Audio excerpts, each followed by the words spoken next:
நேபாளத்தில் இருந்து அழைத்து வரப்பட்ட இசாரா செவ்வந்தியிடம் தற்போது விசாரணைகள் ஆரம்பமாகியுள்ளன. இதே நேரம் தங்காலையில் ஐஸ் போதைப் பொருள் கலந்த நீரை அருந்திய நாய்கள் போதையில் தள்ளாடிய ஒரு சம்பவம் பதிவாகியுள்ளது. அது மட்டுமன்றி யாழ்ப்பாணத்தில் இருந்து நாடாளுமன்ற உறுப்பினர் அர்ச்சுனா ராமநாதனுக்கு நேரடியாக ஒரு சவால் விடுக்கப்பட்டிருக்கிறது. இவ்வாறு இன்றைய தினம் இலங்கையில் நடைபெற்ற பல முக்கிய செய்திகளை தொகுத்து வழங்குகின்றது இன்றைய செய்திகளின் தொகுப்பு.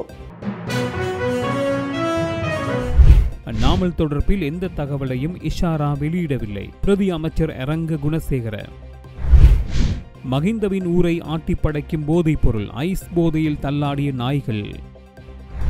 நீதிமன்றத்தில் கணேமுல்ல சஞ்சீவவின் கொலை எவ்வாறு நடந்தது? கூச்சலிட்டு தப்பியோடிய கொலைக்காரர்கள். அர்ஜுனா யாழ் இளைஞர்களுடன் நேரடி விவாதத்துக்கு வர வேண்டும். சாவகச்சேரியிலிருந்து வந்த எதிர்ப்பு. ஈஸ்டர் தாக்குதல் தொடர்பிலே மீண்டும் சர்ச்சை கிளப்பிய நிசாம் காரியப்பர்.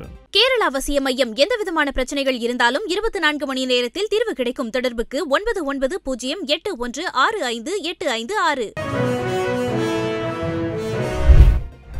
இசாரா செவ்வந்தி இன்னும் நாமல் ராஜபக்சவை பற்றி எந்த தகவல்களையும் வெளியிடவில்லை. எனவே நாமல் ராஜபக்ச பயப்பட தேவையில்லை என்று பிரதி அமைச்சர் இரங்க குணசேகர தெரிவித்துள்ளார். அது மட்டும் இல்லாமல் இசாரா செவ்வந்தி நாமல் பற்றி எதுவும் கூறியதாகவும் நான் இன்னும் அறியவில்லை. எனவே நாமல் அவருடைய வேலைகளை மாத்திரம் செய்தால் அவருக்கு நன்றி என்றும் கூறியுள்ளார்.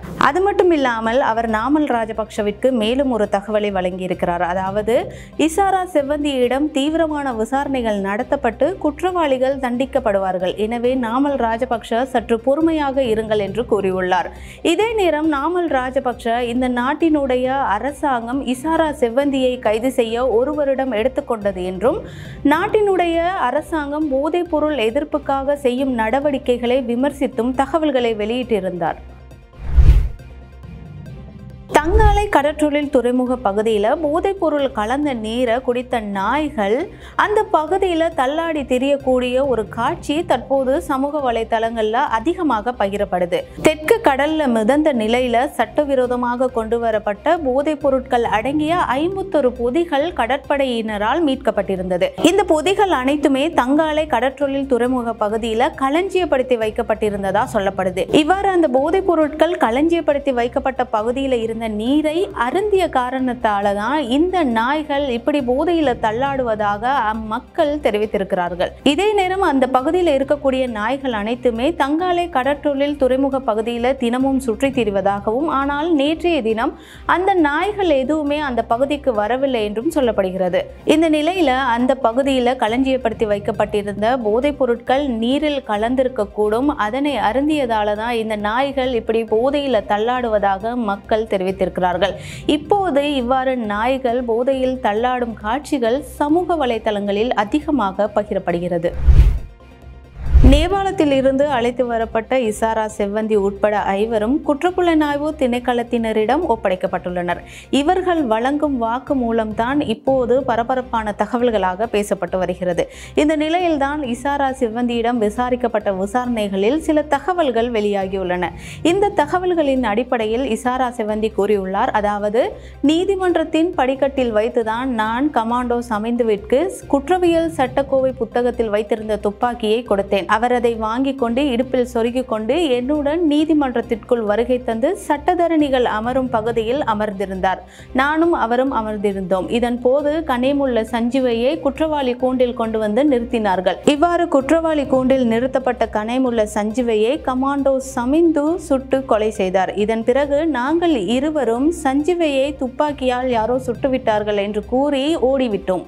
இதன் பிறகு நானும் கமாண்டோ சமிந்துவும் கணேமுல்ல சஞ்சீவ மீது துப்பாக்கி பிரயோகம் மேற்கொள்ளப்பட்டது என கூச்சலிட்டவாறே வெளியில் ஓடி சென்றோம் என்று அவர் அந்த கொலை நடந்த போது நடந்த சம்பவங்கள் தொடர்பில் குற்றப்புலனாய்வு திணைக்களத்தினரிடம் இப்போது வாக்குமூலங்களை வழங்கி வருகிறார். நாடாளுமன்ற உறுப்பினர் அர்ச்சுனா ராமநாதன் தற்போது யாழ் இளைஞர்களுடன் நேரடி விவாதத்திற்கு வர வேண்டும் என்று சாவகச்சேரி நகர சபையின் உபதவிசாளர் ஞானப்பிரகாசம் கிஷோர் ஒரு சவாலை விடுத்திருக்கிறார். ஐக்கிய நாடுகள் சபைக்கு சென்ற அர்ச்சுனா ராமநாதன் யாழ்ப்பாணத்தில் இருக்கும் இளைஞர்கள் அனைவருமே போதைக்கு அடிமையானவர்கள் என்ற ஒரு கருத்தை முன்வைத்திருந்தார். இதே நேரம் யாழ்ப்பாணத்தில் இருக்கும் இளைஞர்களிடம் அர்ச்சுனா ராமநாதன் பகிரங்கமாக மன்னிப்பு கேட்க வேண்டும் எனவும் அவர் கூறியிருந்தார். அது மட்டுமில்லாமல் அர்ச்சுனா ராமநாதன் ஐக்கிய நாடுகள் சபைக்கு சென்று நான் பல மாதங்களாக கஷ்டப்பட்டு ஆதாரங்களை சேர்த்திருக்கிறேன் என்ற ஒரு கருத்தை முன்வைத்தார். இவ்வாறு அவர் கருத்தை முன்வைக்கும் போது நாங்கள் கூட எங்களுடைய இறுதி போரில் நடந்த படுகொலைகள் தொடர்பாக தான் அர்ச்சுனா ஆதாரங்களை சமர்ப்பித்துள்ளார் என்று நினைத்தோம். ஆனால் அவருடைய தனிப்பட்ட விவகாரங்கள் தொடர்பில் தான் அவர் ஆதாரங்களை தேடியுள்ளார் என்றும் உபதவிசாளர் கூறியுள்ளார். அர்ச்சுனா ராமநாதனிடம் கிஷோர் பல கேள்விகளை முன்வைத்திருக்கிறார். அதாவது, அர்ச்சுனா ராமநாதனே, உங்களுக்கு எப்படி தெரியும் யாழ்ப்பாணத்தில் இருக்கும் அனைத்து இளைஞர்களும் போதைப் பொருள் பாவிக்கிறார்கள் என்று? இது தொடர்பாக உங்களிடம் ஏதாவது புள்ளி விவரங்கள் இருக்கிறதா? நீங்கள் இப்படி குடிபோதையில் உளரக்கூடாது, நீங்கள் குடிபோதையில் இருந்து கொண்டு எங்களுடைய இளைஞர்களை அவ்வாறு கூறக்கூடாது என்று பல கருத்துக்களை கூறியிருக்கிறார். அது மட்டும் இல்லாமல் அவர் வெளியிட்ட காணொலியில் அவர் ஒரு முக்கியமான விடயத்தை கூறியிருக்கிறார். அதாவது, அர்ச்சுனா ராமநாதன் யாழ் இளைஞர்களிடம் பகிரங்கமாக மன்னிப்பு கேட்க வேண்டும், இல்லை என்றால் இது தொடர்பாக நேரடியாக ஒரு விவாதத்தை மேற்கொள்ள வேண்டும் எனவும் அவர் கூறியுள்ளார். ஈஸ்டர் குண்டு தாக்குதல் தொடர்பில் நிசாம் காரியப்பர் கூறிய ஒரு தகவல் பெரும் சர்ச்சையை ஏற்படுத்தியிருந்தது. இந்த நிலையில் அவருடைய தகவல்களை அரசாங்கம் மறுத்திருந்த அதே நேரம் பல சட்ட நடவடிக்கைகள் எடுக்கப்படும் என்று பல எச்சரிக்கைகளும் விடுக்கப்பட்டிருந்தது. இந்த நிலையில் நிசாம் காரியப்பர் மீண்டும் ஒரு கருத்தை முன்வைத்திருக்கிறார். அதாவது, ஈஸ்டர் தாக்குதல் தொடர்பில் மேலும் பல முக்கிய தகவல்கள் இன்னும் வெளிவரவில்லை என்று அவர் கூறியிருக்கிறார். அது மட்டுமில்லாமல் ஈஸ்டர் குண்டு தாக்குதலின் பிரதான சூத்திரதாரியை அடையாளம் கண்டுவிட்டதாக ரவி செனவிரத்ன கூறிய கருத்தை மீண்டும் நான் உறுதிப்படுத்துகிறேன் என அவர் கூறியுள்ளார். இதே நேரம் ஈஸ்டர் குண்டு தாக்குதல் தொடர்பான அறிக்கைகளில் ஒரு அறிக்கையில் பல முக்கியமான தகவல்கள் முன்வைக்கப்பட்டுள்ளதாகவும் அவர் கூறியுள்ளார். நிசாம் காரியப்பர் கூறிய தகவல்களில் முக்கியமான ஒரு தகவலும் உள்ளது. அதாவது, ஈஸ்டர் குண்டு தாக்குதல் தொடர்பில் பிள்ளையான் கைது செய்யப்படவில்லை. அந்த சம்பவம் தொடர்பில் அவரிடம் வாக்குமூலம் பெறப்பட்டதாக எந்த ஒரு தகவலும் அந்த அறிக்கையில் இல்லை எனவும் கூறியுள்ளார். அது மட்டும் இல்லாமல் தேசிய புலனாய்வு பிரிவின் முன்னாள் பிரதானி சுரேஷ் சாலேவிடமும் எவ்வித வாக்குமூலங்களும் பெறவில்லை என்று மீண்டும் ஒரு சர்ச்சையான கருத்தை நிசாம் காரியப்பர் கூறியுள்ளார். இவ்வாறு கூறிய நிசாம் காரியப்பர் இந்த உண்மைகளை நாட்டுக்கு வெளிப்படுத்துவதன் ஊடாக ஏற்படும் விளைவுகளை நான் எதிர்கொள்ள தயாராக இருப்பதாகவும் கூறியுள்ளார்.